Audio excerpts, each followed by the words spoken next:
Hello, Green Chatters. Welcome to another episode on the Green Living Chat podcast. My name is David Mensa, and today I'm here with Dr. Daniel Fifi Hagen. And in this episode, we are unfolding our new segment on this podcast, the new paradigms of education. As we promised at the end of the last season, we are starting off something called the New Paradigms in Education, which is being blended with our Research Stories segment. And here we are taking a very new turn to talk about life after school. What's next after school? Now, to do this, we have invited three amazing women who are going to share with us their stories, their experiences, and their advice. We can't wait for you to listen to them. Yes, Daniel. So we have with us Florentine Adjoa Ansah-Asare, who is currently the program's lead at Edify Ghana, an international NGO established to improve and expand sustainable, Christ-centered education globally. Florentine holds a Master of Education degree in Economics of Education and Management and is fluent in English, French, Spanish, and Chinese. Oh boy, it's gonna get interesting today. We have with us also Lois Afua Okyerewaa Dampte. Lois is currently a final year PhD researcher in the Department of Engineering and Innovation at the Open University. She is the director of Sankofa Mentorship Hub at Synergies Institute and the secretary for Vocation Initiatives in Science Africa. Both NGOs are actively focused on the use of innovative and fun activities to advocate for STEM education. And last but not least, we have Dr. Juliet Ahimene-Ntiamoa. Juliet is an environmental engineer whose work focuses on water and energy nexus. She is the founding president of GRASAC USA and devotes part of her time to helping students, particularly young women, STEM to achieve their academic and professional goals. Yes, but before we dive into what we talked about in this conversation, I want to let you know that this conversation is going to come to you in two parts. So in part one, Daniel, let us know what we discussed. Wow. Well, in the first part of our conversation, we dig into how society affects our choices of what we study in school and the kinds of careers that we consider. And we see how it is necessary for us to break away from some monotonies or some helpful tips that we can use to break away from these monotonies, as well as even helping other up-and-coming future generations. We also talk about how family and the university setups influence these decisions that we make. And we are very excited about some of the things that you're going to hear and how you're going to learn from them. Well, if you're ready, my coffee is ready. Let's dive into the episode. Hello, everyone, and welcome to a very exciting episode of the Green Living Chats podcast. Today's episode is very unique because today is the first episode of our new program called Paradigms in Education, or New Paradigms in Education. And we want to sort of discuss how we can prepare ourselves better for what is beyond school. We know that a lot of us are students, a lot of the listeners are students, and some of you have questions about what you could do with what you're studying and what are the prospects available to you. As much as we are interested in what we are studying in school, we are also very interested in what would happen after. How do we translate what we do in school into after schools? So to do this, today we have three brilliant speakers, and we're just going to have them introduce themselves, and we're going to get to know about them, and they are going to encourage you. So we are very excited. David and I are very excited about this. David, are you excited about this as much as I? You have no idea. I've just been waiting for those dates to come. So yeah, let's dive into it. I really can't wait to hear what they have to share. We have Florentine, we have Juliet, and then we have Lois. And I know I'm just mentioning their names sort of informally because that's how we do it here. but I'm going to give them the chance to introduce themselves and to tell us about themselves. Okay, there's a reason why we have chosen them, because they are just outstanding. And so we'll just have them introduce themselves briefly, where they are and what you're doing. So first of all, welcome to the GLC podcast, Juliet, Florentine, and Lois. Welcome. We want to hear your voice and just want to hear you say some shout outs to someone. Thank you. Thank you. Thanks for having us. Thank you for coming. So we on my screen here, I have Juliet, Florentine, and Lois. So that's how I'm going to go. So we're going to begin with Juliet. You're going to tell us about yourself, and then we move to Florentine, and then to Lois. Yeah. Hi, listeners. Dr. Juliet Ohimen Intiamwa, but you can call me Onji. That is an acronym of all my names. So O for Ohimen, N for Intiamwa, J for Juliet. And I added Y to it to make it sound nice. So you can call me Onji. I finished my undergrad in KNUST and moved on to the United States to do my PhD in civil and environmental engineering. I completed in 2020 and have been working as a wastewater process engineer at Jacobs Engineering Group here in the United States. Thank you. Thank you very much, Florentine. Hi, I'm Florentine Adjoa Ansah-Asare. I completed my master's in economics of education and management in China at Central China Normal University. And I'm currently program lead impact assessments with Edify. And Edify is an international Christian organization.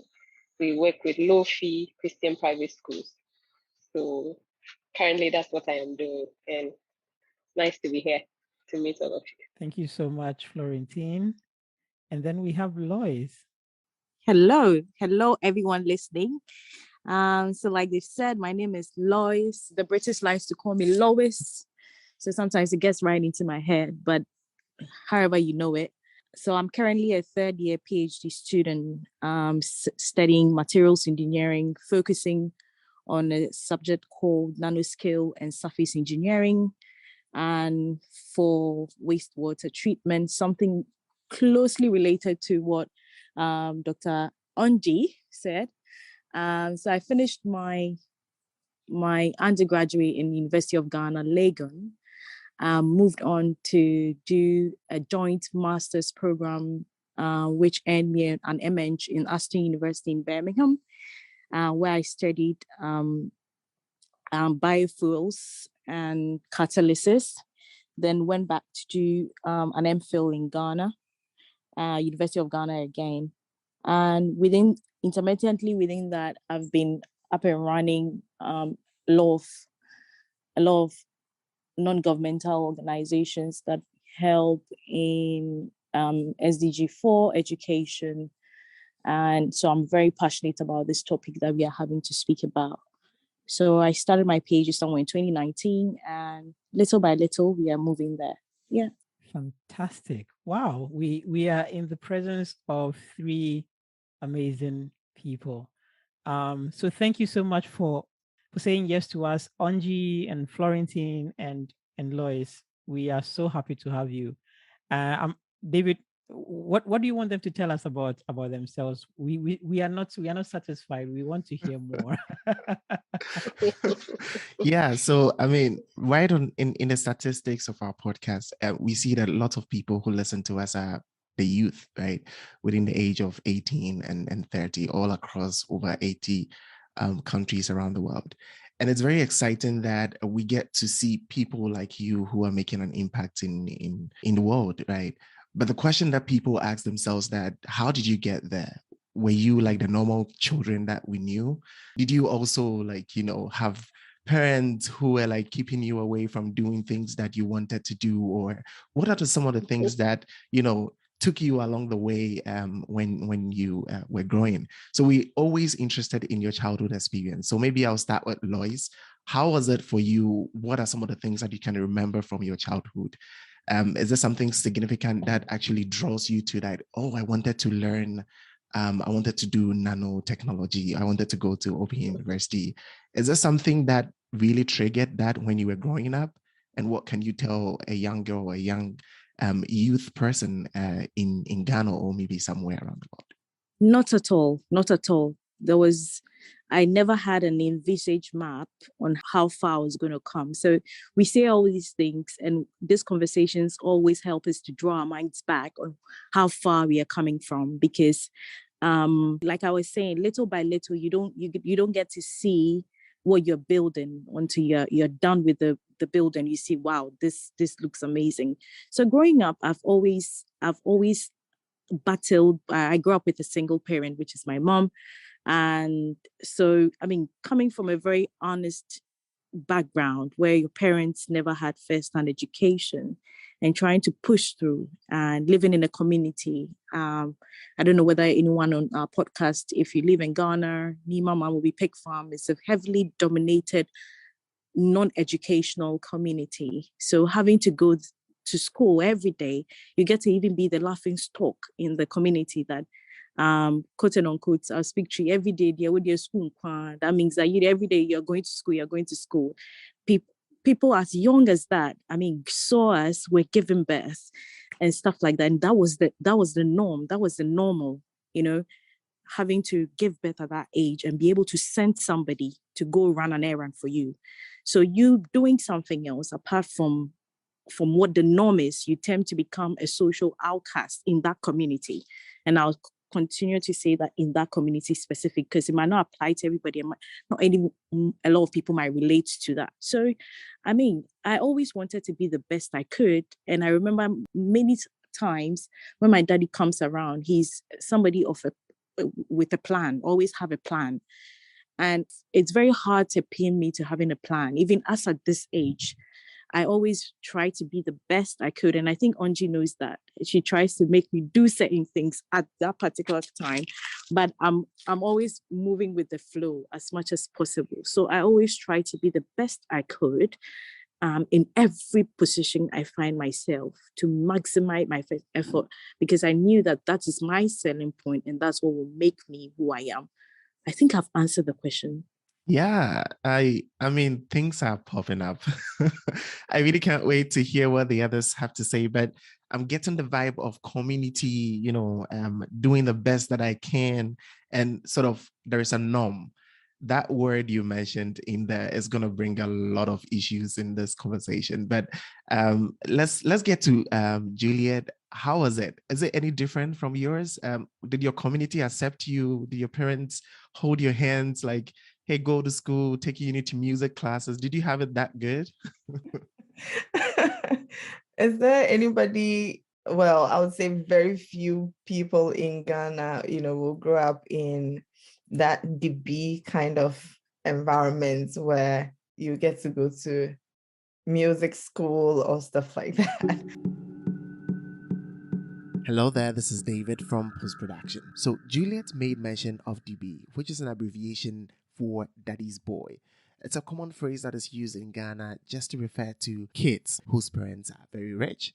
So just want to clarify that before we dive into it again. Now back into the conversation. But anyway, Daniel is here who would disagree. Okay.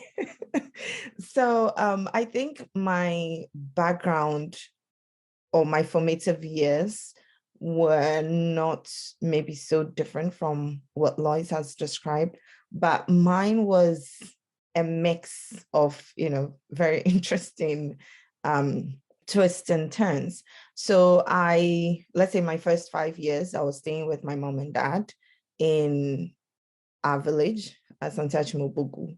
And at the time, my eldest sister on my mom's side was staying in Accra. So she came to the village one day and said, oh, Mami Falco's in Accra because I'm in China school. Hello there, this is David from Post Production. So all that Juliet said is from our local Ghanaian language. All she meant was that Juliet's sister requested to take her to Accra, which is the capital city of Ghana, to go schooling. Now let's get back into the conversation. And I would say that my eldest sister we don't share the same fathers, but as aunties, we count more of our siblings on our mom's side. We are matrilineal. So I always will normally refer to her as my elder sister because she's the firstborn of my mom. She finished, let's say, junior high school. Their time, they didn't call it junior high school, but let's say something similar to JHS, but didn't have the opportunity to even go to secondary school. But she loved education. I mean, her sewing machine that was bought for her stayed in the house for 6 months, and she was crying every day because she wanted to get just secondary education. Wow. And she was not given. So she having that dream and not being able to achieve that, I think when she saw that, I was just 5 years and all of that, she thought about the future and wanted me to have it. So she convinced my dad that, she should bring me to Accra for me to go to school. And I'm thankful that my dad also liked education at the time. So that also helped. So I came to Accra, stayed with my sister. And, she put me in a very good school, St. Anthony's in Dansoman. At that time, it was one of the, Cheche Kule was there. So it was like a DB school. and fortunately, unfortunately, my sister traveled outside. And, after a year or two, so I was passed on to another person. So I would say between primary 1 and primary 6, I stayed with different people. Multiple people. I'll not go into the details of it because I think it'll drag, but I stayed with different people. And by primary 6 going to JHS 1, my dad had passed and my mom had moved to Accra. And, that was when I started, let's say, staying with my mom again. But between then, whenever we vacated, I'll go to our village and, have time with my mom and that. And those times were my best times because that was when I get to really feel at home. Because in Accra, it was like, with different people, staying with people, you have to watch yourself. And I was at that age, so I didn't have that, let's say, ambient environment to study. But I'm grateful to God that even at that age, I had this strong self-motivation. I don't know where it came from, but I just had this big vision that I wanted to do something big with my life.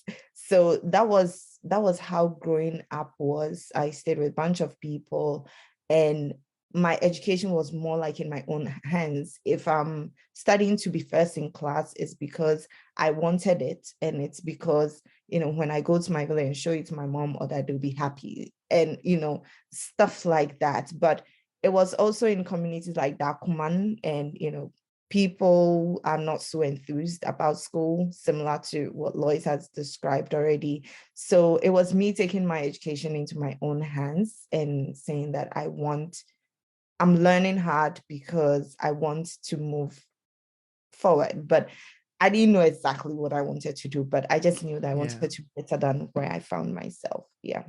Wow. Well, here I'm also getting a vibe of, transition in life and parental and family support. And what I love about this also is self-motivation. I think a lot of people might relate to this, but a lot of people might also be struggling with this. I would like to follow up later. There's a lot of follow-up to do. I'm sure Daniel is burning in his seat, but I think a lot of people are struggling with self-motivation. And I don't know if you would like to talk a little bit about how, what triggered that self-motivation. But before we get into that, Florentine, can you tell us about your childhood growing up? Is it any different from what has been shared? Or you had the music class stuff? Oh, please. If you saw me, I kept nodding and smiling at Juliet's words because I kind of identified with her at some point in her life. Well, my life, I was born in Ivory Coast, so my parents are missionaries in Ivory Coast. They are Ghanaians anyway. But so by the time we were 5, my dad had to further his studies in Nigeria. So we moved to Nigeria, and then I started school there. So my childhood up to class 6 when the riots began in Nigeria. Abiola was in power and all that. So my dad had also completed school and felt that, okay, it's time to go back to Ivory Coast. And he felt that we had advanced in our education. So my big brother and I should come and continue our studies in Ghana because, we are also Ghanaians. So we should have a connection with our. So, well, a little bit when we were in Nigeria, it was more of you wake up, you eat a heavy meal, and then you go to school and you stay through, you stay throughout the day in school, and you just learn. I mean, I have parents who are very passionate about education, and my dad loves school. As I speak to you, he's finishing a PhD and he's thinking of another one. And my mom could not continue her education because her dad passed away. And so at the time that the coup d'etat happened in Ghana, she moved to Ivory Coast, and that was where they met, and then they got married. And my dad had just gone there. So my mom had always wanted to be a nurse, so she still has this passion about school in her. And my mom is very good in maths, so she used to be the one teaching us the maths at home. So it was just like education for us at home. You just go to school, you come back, and it was um, the word of God. And my dad was very particular about the fact that we were pastors' children. He never sacrificed his family for other things. He felt that if he fails with his family, then there was no point leading a church. So because of that, you can imagine that it was really strict and all that. So when the family moved back to Ivory Coast, my big brother and I came to Ghana, and we went to live with a family friend. So that was where I said I really I really feel like I know what Juliet has gone through. So between class 6 all the way to let's say first year, second year university, I was living with different kinds of people. I mean, moving from one home to the other, and we'll spare you the details because it's a whole life experience. And I think that from the time we moved to Ghana, that was where my independence began. And I learned to live by myself. I learned to take decisions by myself. I learned to, people see you and they say you're a very strong woman, but it came from several years of hard choices to be made and different challenges to overcome. And so I just like Juliet, if I had to study to pass, it was just because I really had a big vision that I really want to be a big person after I've overcome all the challenges in life. And I never allowed my circumstances to really influence whatever I had as a picture in my mind. I always say I have this favorite scripture in the Bible. It says that, and it came to pass, because I believe that everything comes to pass. So I kept going on and going on. So my childhood basically has been like that. It's from one house to the other with all the issues and all the stories, and you move from here, and then God provides another place to stay. Even though my parents are Ghanaians, we don't really have family, if I should put it that way.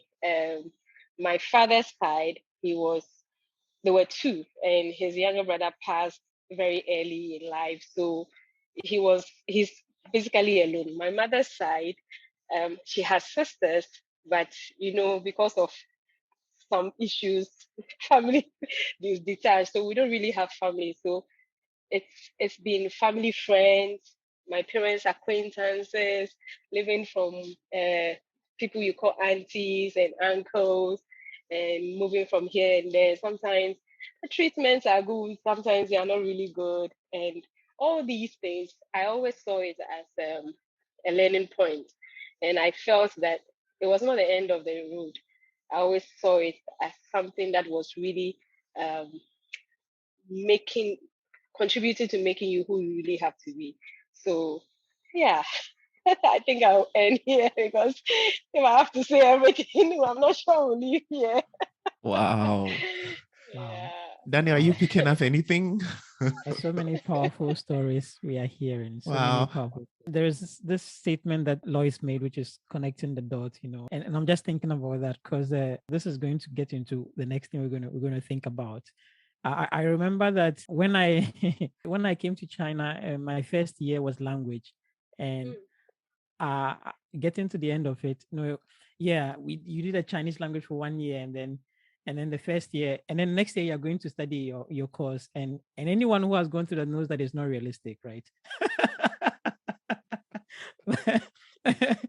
But I remember sort of like towards the end of, or the middle of the end of my first semester, I was about to give up. I was actually preparing to send a message to my mom to say, I can't do it anymore.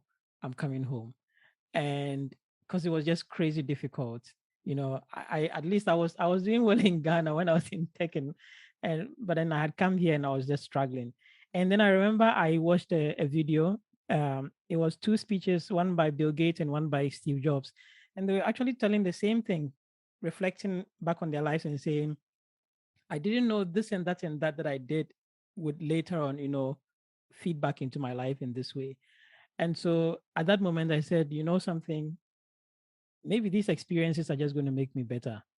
And so I scratched the message I was going to send to my mom, and then I went through. So I'm just thinking about this, and I just want to see how your backgrounds, were there points in your lives, in your early lives, that sort of you think you can link where you are today, to those points, especially now that we are thinking about education, some of the things that you are studying.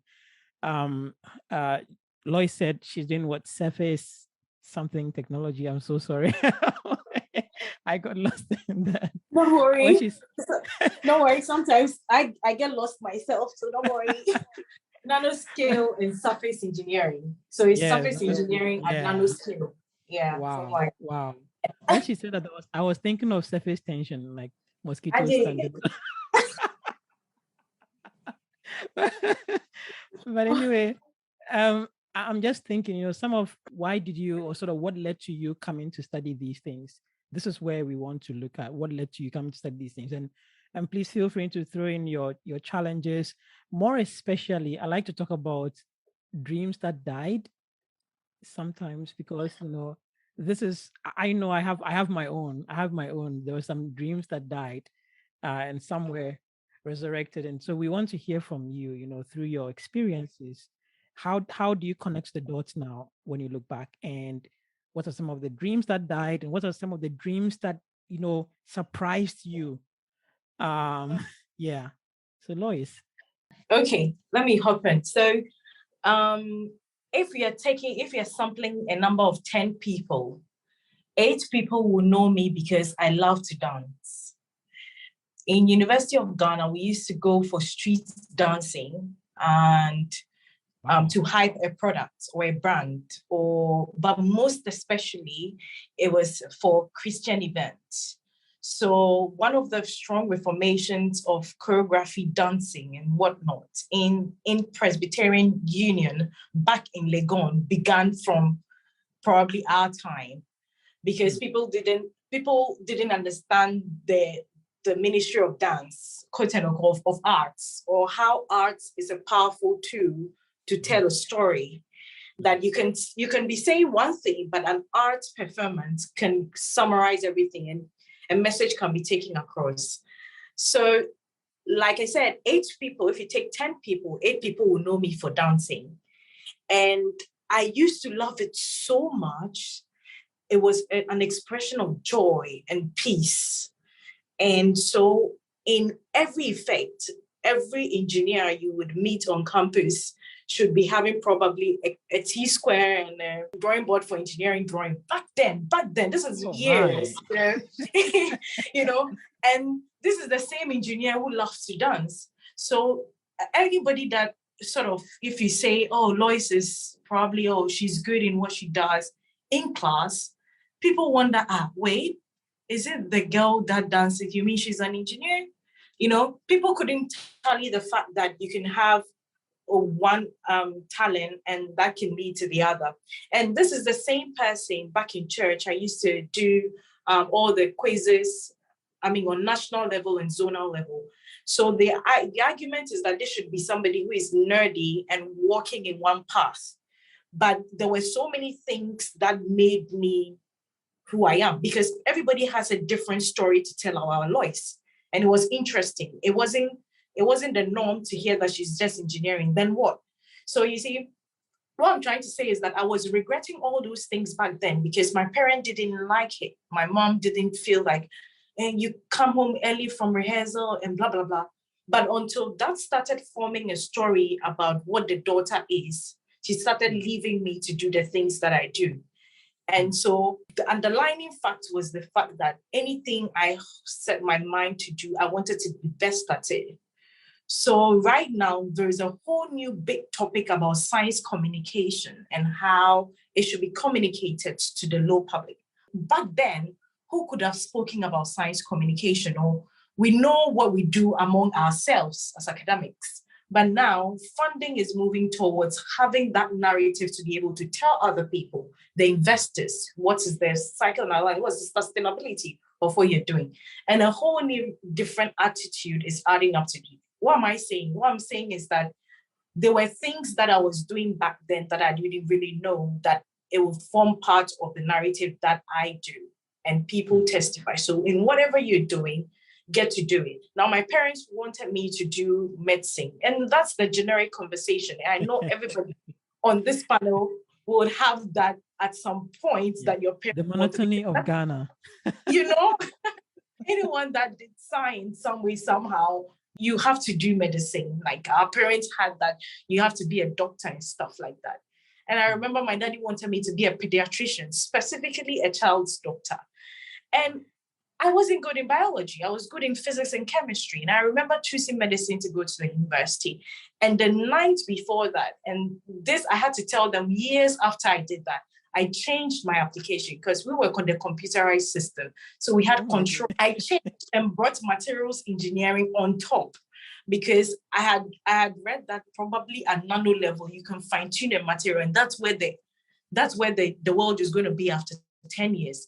As to how, I don't know. I just wanted to do it because I had it some way from somebody somewhere and I changed it and I ended up in that field.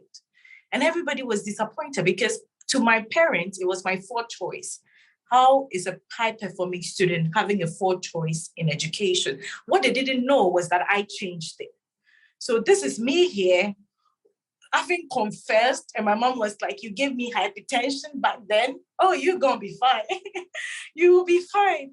And making strides in that field. So as a young individual, we are coming from, probably now social media is changing a lot of things. There are things that are more visible. Visibility is having an effect. So we can see the young pilots, we can see the visibility of different careers.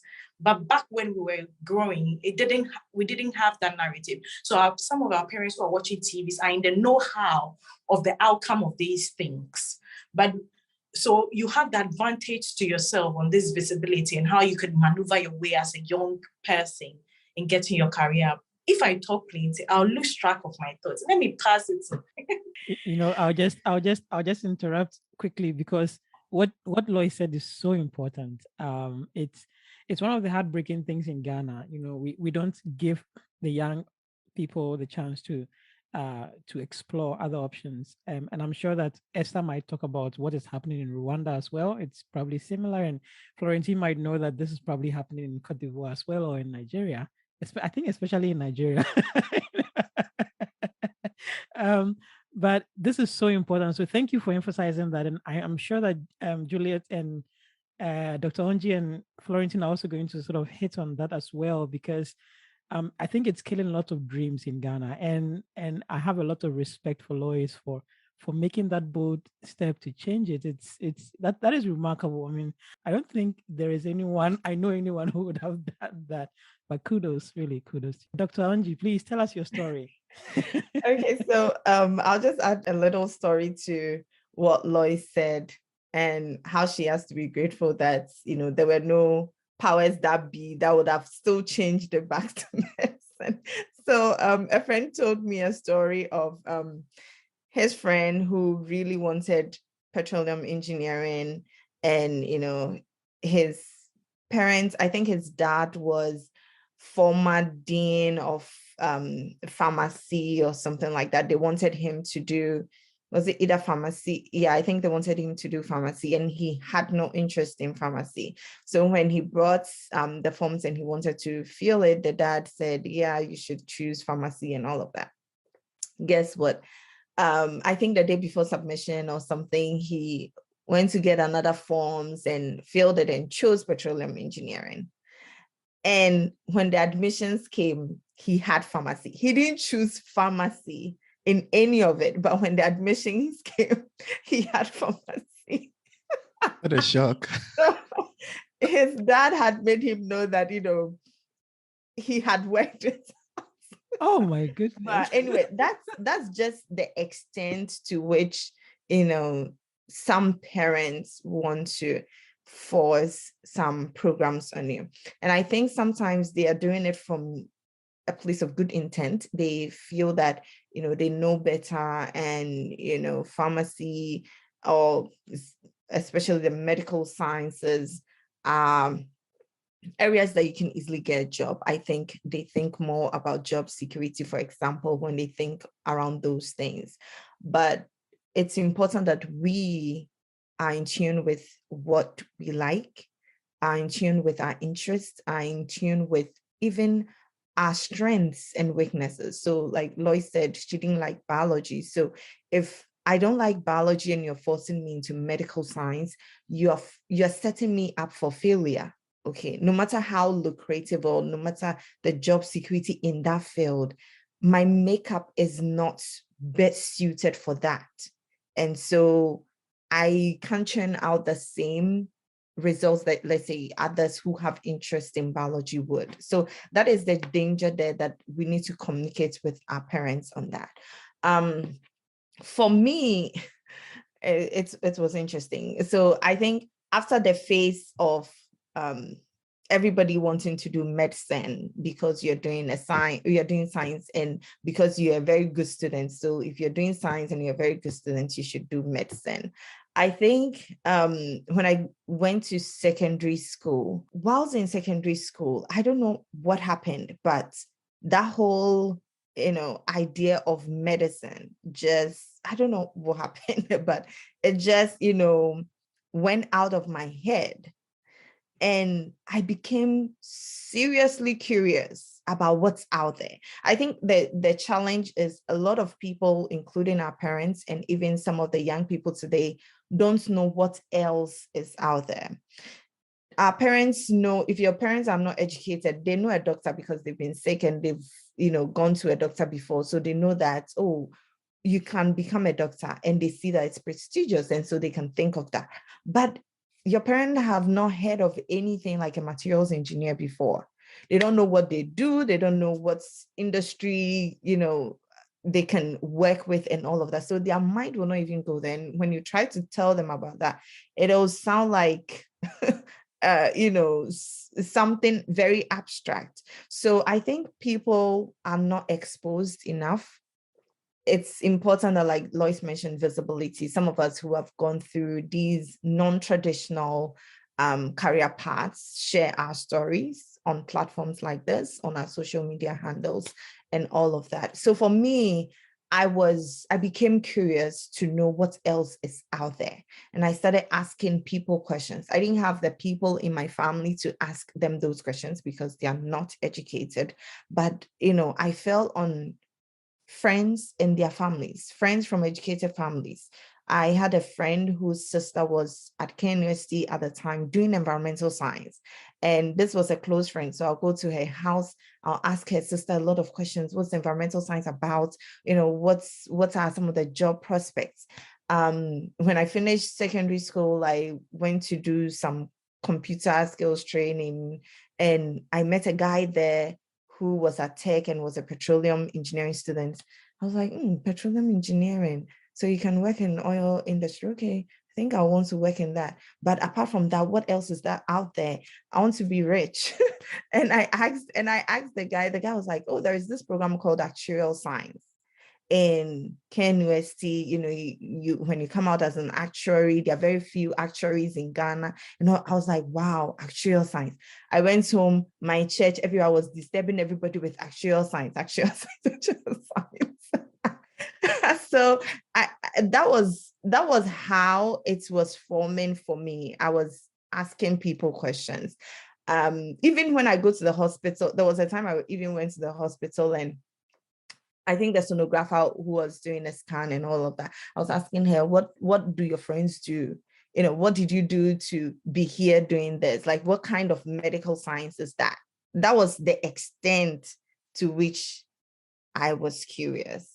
And so from all of that, I chose computer science because, I had heard that computer science was, going to boom and all of that. So I chose computer science at UCC. I chose, I think I chose computer science or actual science at Tech, and chose environmental science as my second choice, and got environmental science at Tech, and got computer science at UCC. Then I started asking people questions again. So these two, what do you think, and all of that? And somebody said, oh, environmental science, you can work in UN, you can do a lot of developmental projects and all of that. Computer science, this is, and I later decided to do environmental science, and I'll tie it in with this. So talking about where we grew up, at some point, I grew up mostly in compound houses, okay? And if you know the sanitation issues in compound houses, it's terrible. And there was a point that I actually we were staying in a house that you bath and then you go and pick the buckets of your own wastewater and you pour it somewhere. It was nasty. Wow.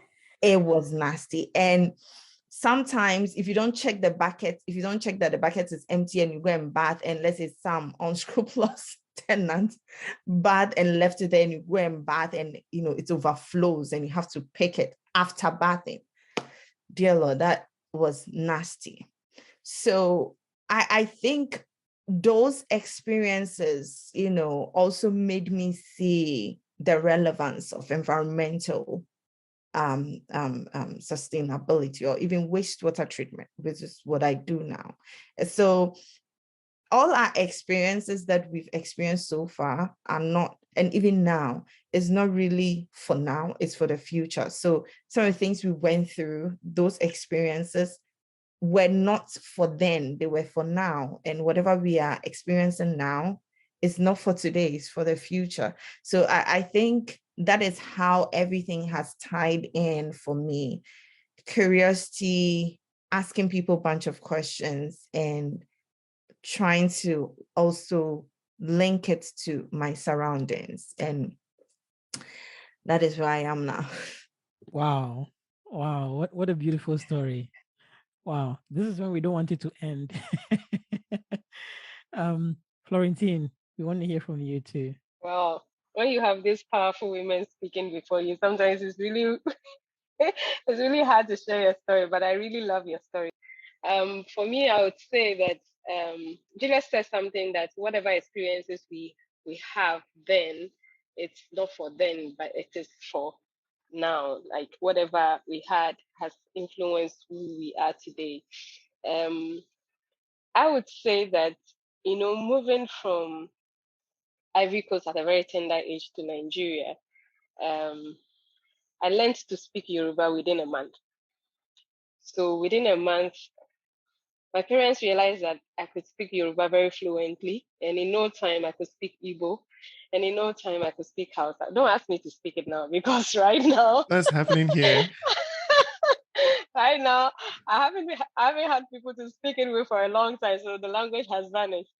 So I think at a tender age, my parents identified that I had a gift for languages, but because I was also a talkative, always disturbing my dad, he always said I was going to be a journalist, and I think he did that for all of us. He has 6 children, so he always identified something, a skill or something you're good at, and he keeps mentioning that that's what you're going to become. He said my younger sister was going to be a doctor. Then he said the others, some way, somehow, we all knew that he had big dreams for us. And he kept saying I was going to be a journalist. For me, he really wanted me to be a journalist because he felt that I have the oratory power, I had the communication skills, so I needed to do that. But as I grew up, I realized that I really had a love for languages. I just felt at ease when I could speak somebody's language. I felt that I could really go through the person. I could really relate with the person. And when we came back from Nigeria, it took me very little time to pick up French. We used to just do vacations at home because we were actually in a boarding house in Ghana. So during vacation, at that time, I think I was about 9 years in a boarding school.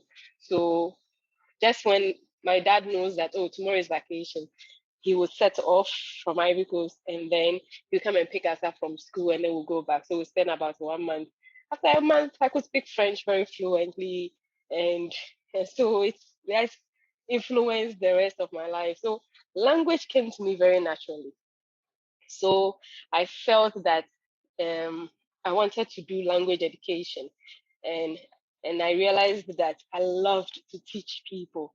I loved to anytime somebody came to me wanting to find out how to do something, I was always happy to teach the person.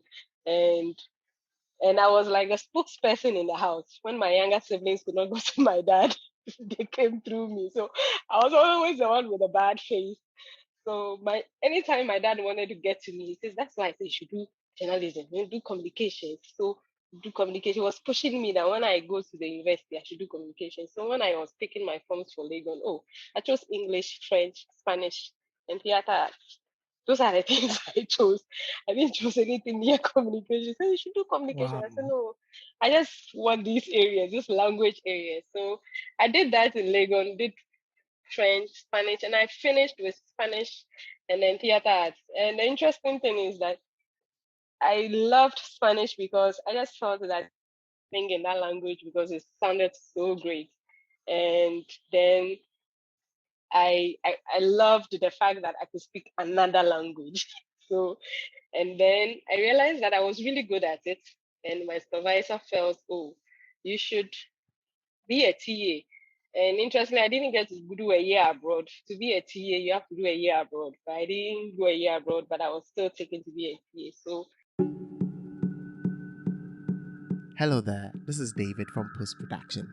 So, Florence made mention of TA.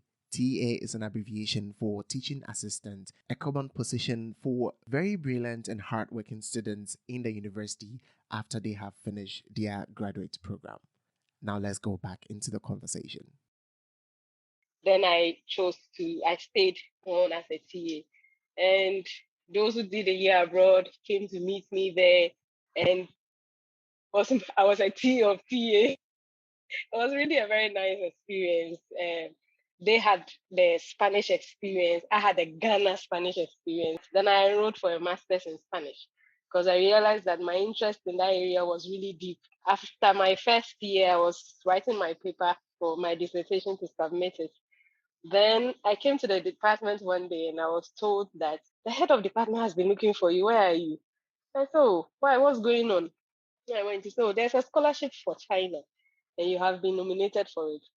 Now, mind you, at this time, I was going through a lot in my life. I was really struggling with a lot of things. And I was struggling financially. I was struggling all my life. I've been struggling from one house to another, this challenge over this challenge. And I'm always overcoming something. When would I really enjoy my life? So I kept saying that, no, I'm tired of this. Then when I heard that this would have been looking for me and this scholarship was supposed to be done in April, and I think that the deadline was I think it was around May. So it was around April.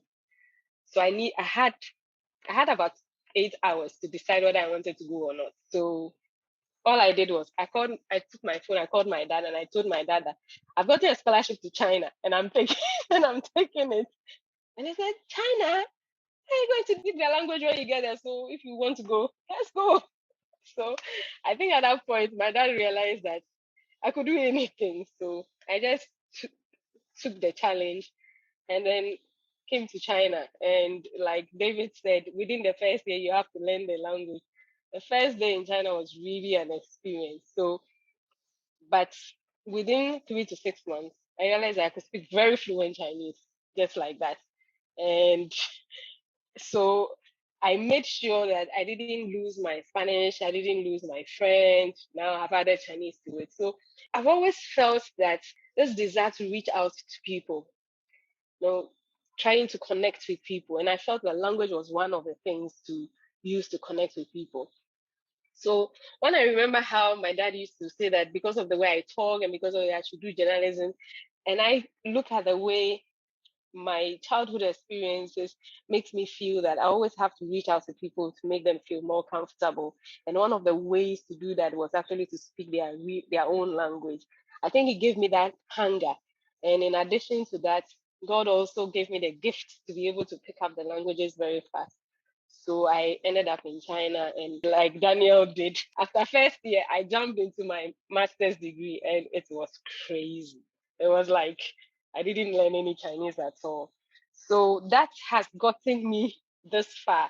And I want to say that most of the time, sometimes we don't see how the pieces are adding up together as young people. When we are going through life, we feel that our life is disjointed, like things are happening to us haphazardly and they are all disconnected. But the truth is, whatever choices we make, they actually always lead us to where we are currently in life. So it's one thing I would like to leave, that be cautious of the choices you make, whatever choices you make. Interestingly, where I'm working right now, people say that I'm not using my language, but it will amaze you. I'm working with Edify, and Edify is in 12 countries around the world, 7 in Africa, and 5 in Latin America. Now we get to meet once in a year globally, where we have all the staff coming around.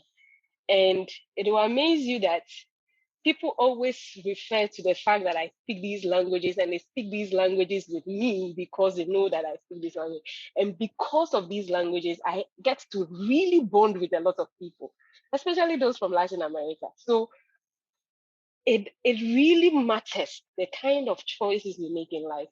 So I think I'll just end here. Wow. Before David comes in, I just want to make this point. Florentine doesn't know this, but she's actually the one who inspired me to get interested in languages. We were in an international meeting, and then there had to be an announcement made. But people there, they were English speakers, French speakers, and Spanish speakers. And Florentine just took the mic, made announcements in English, French, Spanish, and Chinese flawlessly. It was just amazing. And the whole place was just clapping for her. It was just amazing. And when I saw that, I was like, that is what I want to do, and then I started looking for language tutorials, and I've been studying that really because of you. I've been studying that, and even today, I'm still practicing my Spanish and French on Duolingo. Wow, that is so cool. It's flawless. Like, I love languages. I love French to the extent that back in JHS, my French teacher used to call me professor and all of that. and it just vanished. There's a space where science, you don't add any other thing. So they just cut us off. But think about it. We are surrounded by French-speaking countries, and we would want to jump Togo and Benin and be friends with Nigeria because they speak English. Meanwhile, our immediate border, we cannot even express ourselves with them. So how are we trading? How are we doing all that? Like, I've just been thinking about it lately, and Florentine has just, honestly, if you're listening to this podcast, like, even the way she's smiling through it, you can't believe that Spanish can come out of her mouth. So, Florentine, you need to drop Yeah, you need to Yeah, drop some demo. I think before we finish this session, she's supposed to, say something Oh. in all the languages.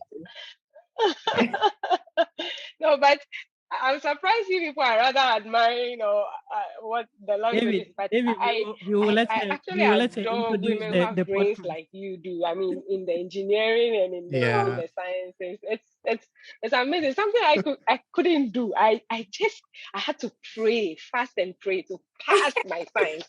Seriously, in SHS, I fasted and prayed, and I said, God, you let me pass it. Just this once.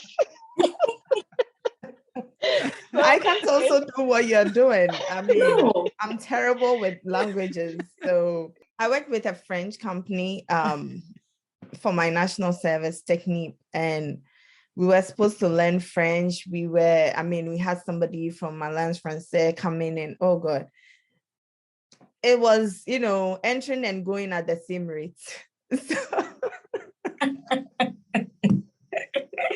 And to think of to think of the fact that she has a compartmentalized brain for Spanish here, French here, Chinese. I don't know how you do it. Like flesh and blood did not reveal this one.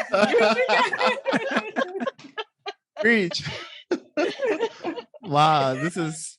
It just shows that we are all very unique. Yeah. And God has really given each one of us a very good gift. So, honestly. Wow. Yeah.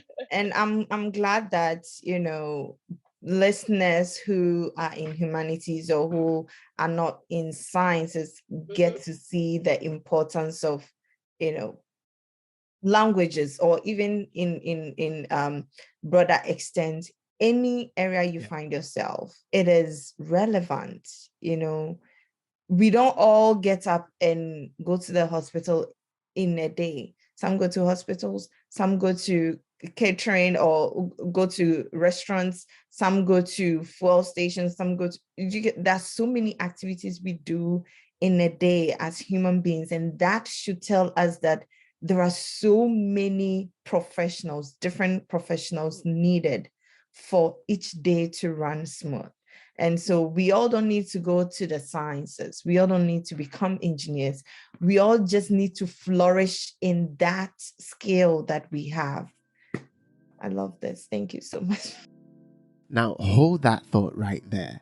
As we were just engaging and enjoying the talents of language and all that, we are going to bring you the rest of the conversation where we dive more into what a successful career is and what you should know in bridging the gap right after school and transitioning into the professional life. This is an episode you don't want to miss, so stick around with us and we are coming your way again next week. Thank you for listening.